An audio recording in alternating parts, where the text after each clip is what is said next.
Salve, irmãos, sejam bem-vindos a mais um Umbandeiros Responde. E hoje nós vamos falar sobre a questão da herança indígena na Umbanda, que gera um pouco de confusão, e as práticas religiosas envolvidas nisso tudo, ok? Minha gira com Nosso Senhor do Bom Fim. Eu abro a minha gira com tio Inácio e o pai Joaquim. Eu abro a minha gira com Nosso Senhor do Bom Fim. Eu abro a minha gira com tio Inácio e o pai Joaquim. Antes de darmos sequência ao vídeo, de darmos início, eu vou pedir para você que ainda não se inscreveu no nosso canal, se inscreve, ativa as notificações aí no sininho, curte, compartilhe esse vídeo, que você vai ajudar o nosso canal a ter relevância no meio, obviamente, e também relevância no YouTube, para que nosso trabalho possa ser cada vez mais divulgado, ok? Então hoje um pouquinho... Opa, desculpa, não estou conseguindo ajeitar a câmera aqui. A gente vai falar um pouquinho sobre essas diferenças das culturas, né, indígenas que estão inseridas dentro da origem da Umbanda, né, dentro da Umbanda.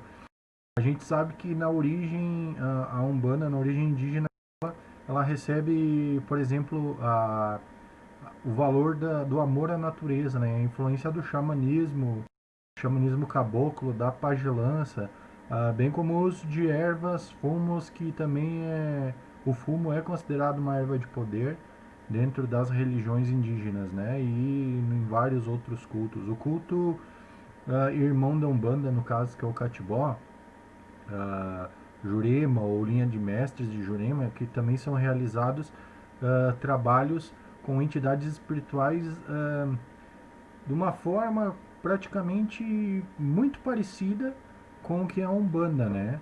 Ah, apenas algumas diferenças, tipo que o rito do Catimbó e da Jurema, eles têm influência direta do Toré, né? Que é uma prática essencialmente indígena, né?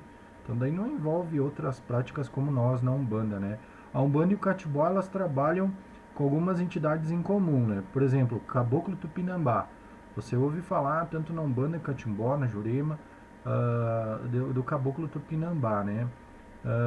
Caboclo Tupã, Mestre Joaquim, e também um dos mais conhecidos num dos dois meios, em todos os meios, que é o Mestre Zé Pilintra, né? Juremeiro, que é muito presente na Umbanda e em outras roupagens aí também que a gente conhece. Alguns chegam a dizer até, inclusive, né, que a Jurema é a mãe da Umbanda, né? E que ela teria colaborado para a Umbanda chegar onde ela está hoje, né? O Toré e a Jurema, eles são vivos ainda hoje nas tribos Cariri, né? Chocó e aquelas tribos da região, aos quais são considerados os guardiões da Jurema, né? As tribos Cariri e Chocó. Ah, Sobre o termo usado hoje na Umbanda, Aruanda, né? Por aí descobre algumas coisas sobre esse termo, né? Os índios Ticainã, eu não sei como se pronuncia, se é Tecainã ou Ticainã, uh, ele fala que Aruanda é uma terra de luz para a cultura, né? E falado na língua macrogeu, né? Coincidentemente, Aruanda é o céu, corresponde ao mundo astral, né? Que para os umbandistas tem essa relevância como uma colônia astral. Muitas vezes se usa também na Umbanda o termo Jurema para se identificar um local no mundo espiritual onde vivem os caboclos, né? Então você vê que na linguagem indígena, né, nas tribos Aruanda também é pronunciada, também existe algo, uma palavra que tem esse significado, né? O uso de banhos, de ervas, de chás, defumações é algo em comum para os indígenas, né? E também para os africanos, né? E eu vou mais longe, acredito que até inclusive algumas culturas europeias também usam banhos porque eles recebem essa influência da África, né? Em muitas tendas de Umbanda, a gente vê também o uso de chocalhos, dos maracás. e outros elementos como penachos, cocares, usados pelas entidades incorporadas, né, que que dá um tom e um teor indígena dentro da Umbanda, né, nas linhas de caboclos. A primeira manifestação própria da Umbanda que se tem notícia foi do caboclo das Sete Encruzilhadas, que se justifica chamar caboclo por ter sido um índio numa encarnação passada aqui no Brasil. E ele, além disso, esclarece que ainda teve uma outra encarnação que foi o Frei Gabriel de Malagrida, né, que foi queimado na Inquisição. Mas veja que ele se manifestou primeiro como caboclo, né? Porque os caboclos, eles são os verdadeiros mentores da Umbanda. Eles se apresentam como uma linha de frente dentro do comando da religião, dentro do comando da Umbanda. Na maioria das vezes, eles respondem, inclusive, pela chefia das casas, né? E ter a realidade, a responsabilidade da realização correta dos trabalhos dentro da Umbanda. Dessa forma, nós vamos percebendo que existe muita força e é intrínseco à essência indígena dentro da Umbanda. E a gente tem 3 pontos que a gente precisa ressaltar aqui e eu vou tentar explicar. Mas entenda, eu não quero que você entenda que isso é a realidade da Umbanda e que tipo, a Umbanda então é xamanismo. Não. Eu só quero que você tenha conhecimento dessa filosofia, dessa mística toda envolvida, para que você saiba de onde veio, né? Da onde a Umbanda recebe essa influência e você precisa, como umbandista, conhecer um pouquinho mais, né? Eu não vou me aprofundar nos temas, mas eu vou dar uma breve explanação, né? Vamos falar então primeiro do xamanismo. O xamanismo é uma prática aborígene que é realizada no mundo inteiro, não é ah, prática apenas exclusiva dos ameríndios, tá? Índios siberianos, australianos, africanos, da própria Índia, né? E das Américas, enfim, como eu já falei, consiste no uso dos poderes psíquicos, perdão, me enrolei tudo aqui, poderes psíquicos para alterar a consciência, né? Para encontrar uma resposta e realizar as curas ou as profecias, né? Muitas vezes, para entrar nesse estado de transe, os indígenas eles usam uma bebida, né? Que propicia ampliar essa consciência. Sai do corpo em busca de resposta para receber, né? Tipo, ou incorporar a presença de um animal, o animal de poder que eles chamam, uh, ou uma energia poderosa para auxiliar a tribo ou o que você está buscando, né? Aqui no Brasil, os pajés eles são considerados xamãs e a pagelança um xamanismo. Da mesma forma que os rituais onde está presente o uso de bebidas de poder também, como é visto na prática xamânica, a gente pode lembrar que aqui a gente tem o Santo Daime, né?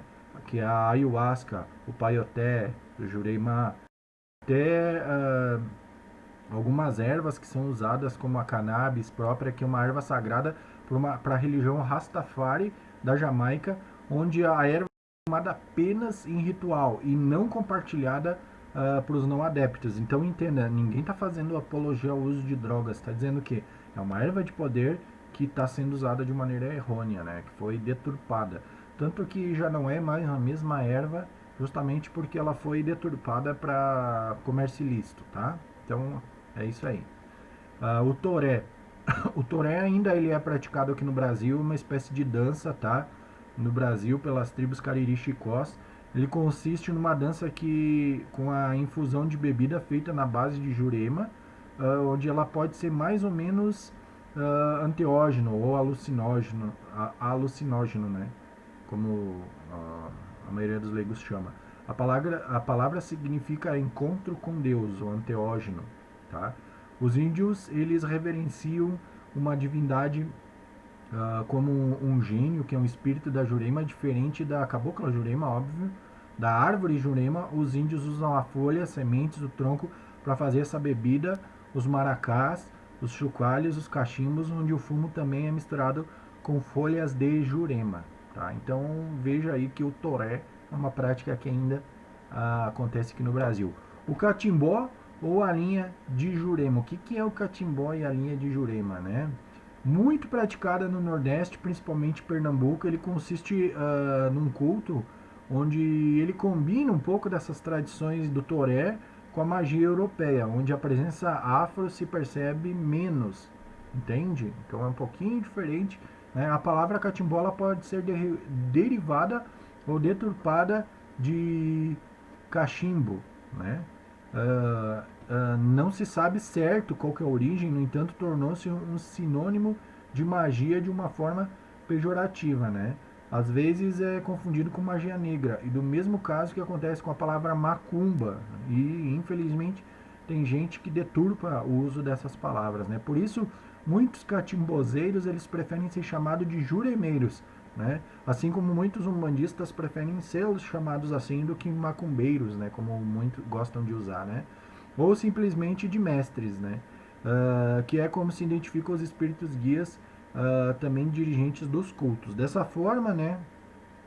O ritual lembra um pouco a Umbanda, né? No entanto, um médium que costuma trabalhar apenas com 2 mestres espirituais, que pode ser índio, preto velho, baiano, marinheiro ou outra forma, outra roupagem, tá? Mas normalmente são 2 manifestações, né? Todo o trabalho é feito com o uso do cachimbo por parte dos espíritos que sempre usam a bebida chamada, denominada jurema, antes, durante e depois da incorporação, né? Próprio dito, mas no culto, os neófitos eles chamam essa iniciação dentro da Jurema, quando toma isso, de tombo da Jurema, onde sob o preparo especial da bebida da Jurema, esse médium sai em espírito e vai encontrar os seus mestres no astral, onde em espírito vão aprender sobre a arte da Jurema. Muitas entidades de Jurema vêm na Umbanda e vice-versa. O mestre de Jurema mais conhecido por aqui, que a gente tem noção e consciência, é o seu Zé Pilintra, né? Por ter uma origem externa à Umbanda, vem em qualquer linha, caboclo, preto velho, baiano, exu, boiadeiro, né? E aí ele se manifesta de uma maneira mais comum dentro da Umbanda.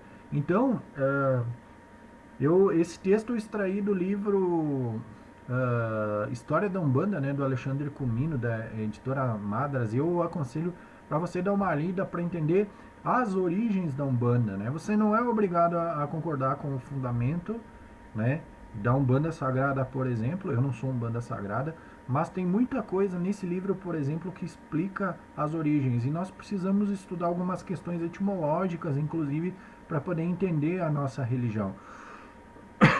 E aí eu espero que agora você possa entender por que a manifestação dos caboclos, né? Qual que é a diferença? Todo mundo fala xamanismo, pagelança, toré, o que, que é isso, né?